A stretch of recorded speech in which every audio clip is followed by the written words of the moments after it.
Thank you again for coming on a Saturday. It's so great to have you on the day of your show. Thanks for having us, You man. know, it's good to see you guys again, of course.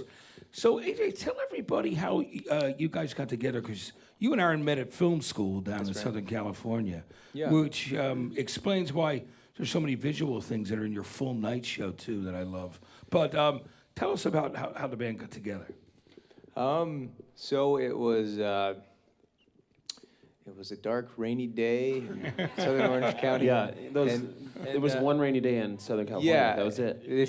They say never rains in California, but just trying to set the scene for you guys.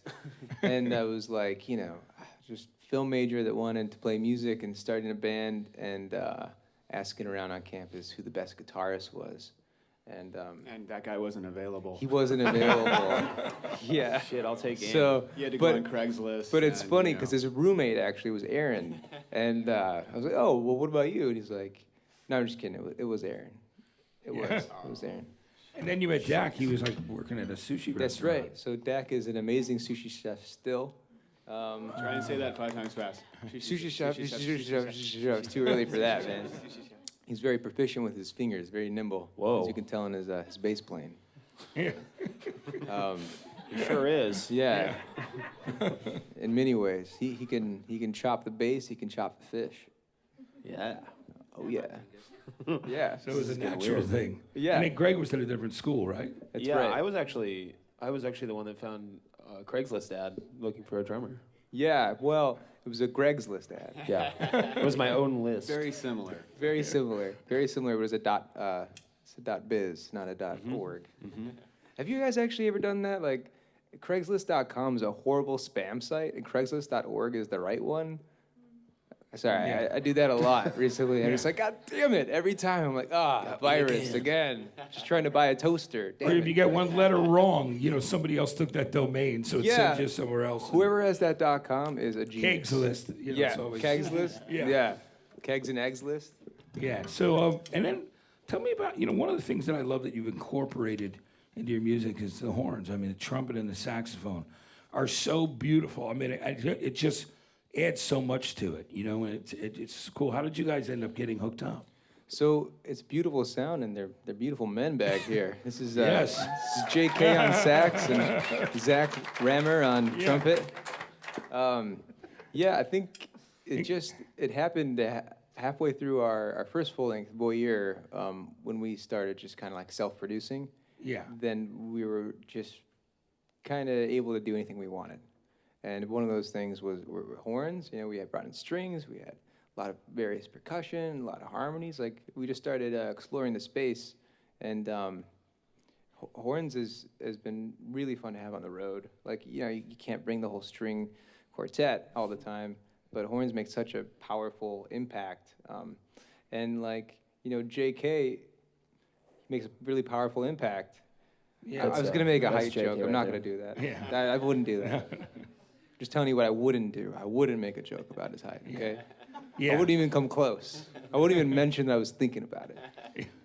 I know, and of course, I mean, when you guys play live with a full band out, like tonight at the Great American Music Hall, I mean, it's very explosive. It's got so much power in it, too. And I know you guys had stripped it down for today, which we appreciate because of the landlords. But, but it was either way. I mean, it just shows the great flavor of those songs and using all those different things. So Voyeur, when you did the first record, you had all these songs that were like literally charting on Hype Machine, which is the same way a band like Foster the People pumped up Kicks. It was people, from record companies look at that stuff, and that's how things really started to happen. And then My Type, of course, which took off and is an incredible song. Yeah. What was your feeling like when you ended up doing that EP, and were you really excited to see the reaction that you got to it? Were you surprised in any way? I think we were surprised, and like you mentioned, Hype Machine, that was like something that, as an independent band, it's like kind of a blog aggregate. So that was kind of that was kind of our measure of, it was on Hype Machine. So My Type, I think our wildest goals were like, maybe it'll do as well as some of the songs on that. But then, some people in Britain heard it, and we got signed over there, and we disappeared from the U.S. for a little bit. How was that when you went over? It was fun, man. It was surreal. It was like, you know, a lot of interesting chips. Swiss TV shows and Italian promo and random, like, it was great.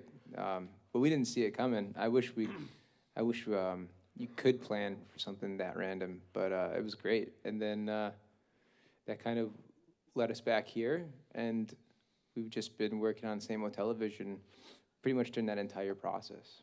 Yeah, like while you were out on the road for it, right? Pretty much, Because I know yeah. you were doing a bunch of radio shows and TV, and this, you know, it was in that movie Paper Towns, Right. The Fault in Our Stars, Right. right? Yeah. And a bunch of other, you know, Jimmy Kimmel. So there was great momentum being built at that time. So you were actually writing and recording the second album the whole time? Yeah, like Move, our first single off the album, was written on the road in Hamburg. I remember that one. A lot of places I don't remember where or like what we were flying to or what. Like I remember some of them, but Move, I remember specifically, was in Hamburg. We were on tour in Germany, and we were on our way to meet Niles Rodgers, and I don't know, we were in the back of a van, and that's... I remember I think we were eating hamburgers. we were in Hamburg. Hamburg. Oh yeah, we were driving through the red light district where the Beatles used to play. Yeah, the Rathskeller and all that stuff there. Yeah, so like there's a lot of vivid imagery that day. So maybe that's why it's easy to remember. But other than that, I'm sure they were probably written somewhere in between Fresno and Bakersfield on the road. Where all good songs come from. Yeah. Well, you know, I just want to thank you guys for coming. I'm excited. The new album's going to be out October 21st. Saint Motel Television, which is a great name for an album, by the way. So would you do a couple more songs for us? Yeah, sure. All right, great. All right, everybody, make some noise for Saint Motel. Thanks, y'all.